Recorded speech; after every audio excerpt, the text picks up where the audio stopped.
क्यों करा जाता है पूर्णिमा का व्रत? पूर्णिमा का व्रत करने का कारण क्या है बताइए? आप इतने सालों से कर रही हो, कई माताएं कर रही होंगी पूर्णिमा का व्रत। एक समय फलाहार करती हैं, एक समय भोजन करती हैं। भोजन में खीर का होना जरूरी होता है पूर्णिमा के व्रत में, दूध की सामग्री होना जरूरी होती है पूर्णिमा के व्रत में। 12 महीने की पूर्णिमा करो मना नहीं है। और पूर्णिमा उठाने का भी समय होता है चैत्र के महीने की जो पूर्णिमा होती है, चैत्री पूर्णिमा पहली पूर्णिमा मानी जाती है, इसलिए चैत्री पूर्णिमा को सिद्ध पूर्णिमा कहते, कार्य सिद्धात्री पूर्णिमा कहते, सिद्ध करने वाले। मनोरथी पूर्णिमा कहते हैं, मनोरथी पूर्णिमा। इसलिए पूर्णिमा का व्रत कहां से उठाया जाता है? चैत्र के महीने की पूर्णिमा से पूर्णिमा का व्रत उठाया जाता है कि मैं महीने की पूर्णिमा करूंगी तो वो चैत्र पूर्णिमा से उसको उठा लिया जाता है। पर उसका एक नियम रहता है, आप फलाहार करें अपनी जगह पर है, पर एक समय भोजन कर रहे हैं वो अपनी जगह पर, भोजन के साथ में मीठे के साथ थोड़ा दूध की सामग्री होना जरूरी होती है। और क्यों करते हैं पूर्णिमा का व्रत, किस लिए किया जाता है, क्यों करा जाता है, उसका व्याख्यान वर्णन शिव महापुराण के अंतर्गत स्कंद पुराण में लिखा गया। स्कंद पुराण में वर्णन किया है श्री वेदव्यास जी महाराज ने। कहा ये पूर्णिमा का व्रत इसलिए किया जाता है कि व्यक्ति का जब मन गलत भ्रम में जाने लगता है, मन जब गलत जगह पर जाने लगता है, तो ये मन को गलत जगह पर ले जाने वाला कौन होता है? तो कहा ये चंद्र होता है। व्यक्ति की राशि के अंतर्गत, व्यक्ति की पत्रिका के अंतर्गत, व्यक्ति की ग्रह दशा के अंतर्गत जब चंद्र बेकार चलता है तो व्यक्ति अच्छा करते करते भी बेकार करने लग जाता है। चंद्र डोल रहा है। कई माताएं कहती हैं गुरुजी हमारे बेटे को आशीर्वाद दीजिए, बहुत गलत संगत में जा रहा है, मतलब समझ जाना कि चंद्र गड़बड़ जा रहा है। बेटी अगर गलत मार्ग पर जा रही है, बेटी अगर गलत संगत में जा रही है, किसी अन्य व्यक्ति की ओर आकर्षित हो, चंद्र गड़बड़ हो रहा है, उसका चंद्र कहीं जा रहा, कोई पुरुष कोई लड़का कोई गलत मार्ग पर जा रहा है, चंद्र गड़बड़ हो रहा है।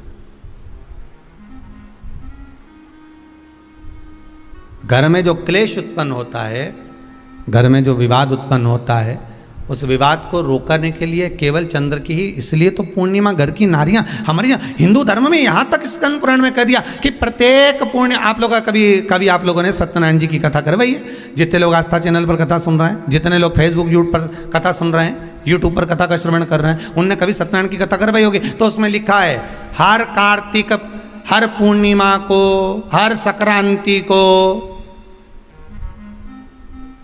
ब्राह्मण सत्यनारायण भगवान की कथा या राजा या वैश्य कथा को कराता था या बढ़िया कथा कराता। सुनी कि नहीं सुनी ये बात?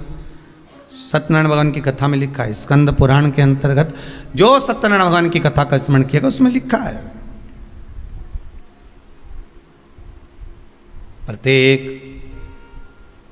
संक्रांति पूर्णिमा को सत्यनारायण की कथा करवाने लगा और ये योनि को प्राप्त हुआ, इस योनि से छूटा, इस योनि में गया। लिखा है, सब कुछ लिखा है। अब उत्ते से समझ जाओ कि पूर्णिमा को सत्यनारायण की कथा करने का बोला है।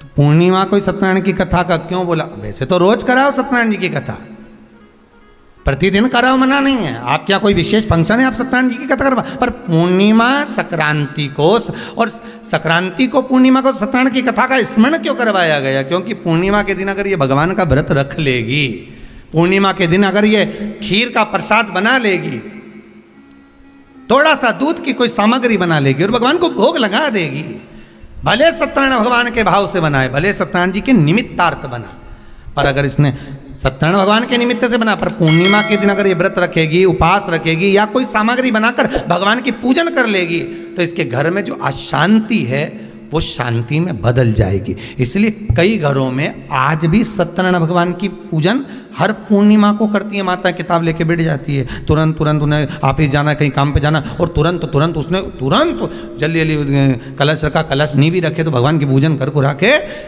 ब्राह्मण देवता को बुला लेगी, ब्राह्मण नहीं आएंगे तो खुद कर लेगी, पर करती जरूर है। इतना सा आटा सेक लेगी, पंजेरी बनाई, सीरा बनाई, मिठाई रख दो, कुछ भी करेगी पर सत्यनारायण की कथा कर ले। उसका मन लग गया उसमें, मतलब पूर्णिमा को करना है।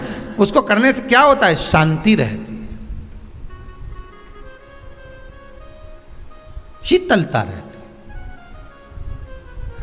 जिसके घर में हर महीने की पूर्णिमा को खीर बनती हो, ध्यान दीजिएगा, बहुत सुंदर संवाद चल रहा है, बहुत ध्यान देने वाली बात है। प्रत्येक महीने की पूर्णिमा को जिसके घर में दूध की सामग्री बनती हो, दूध की सामग्री तैयार होती हो, खीर प्रसाद तैयार होता हो, उसके घर में कभी क्लेश नहीं हो सकता। चाहे सास बहू एक दूसरे के सामने वो कहे ना, वो सांप और नेवले की लड़ाई क्यों ना, फिर भी शांति हो जाती है।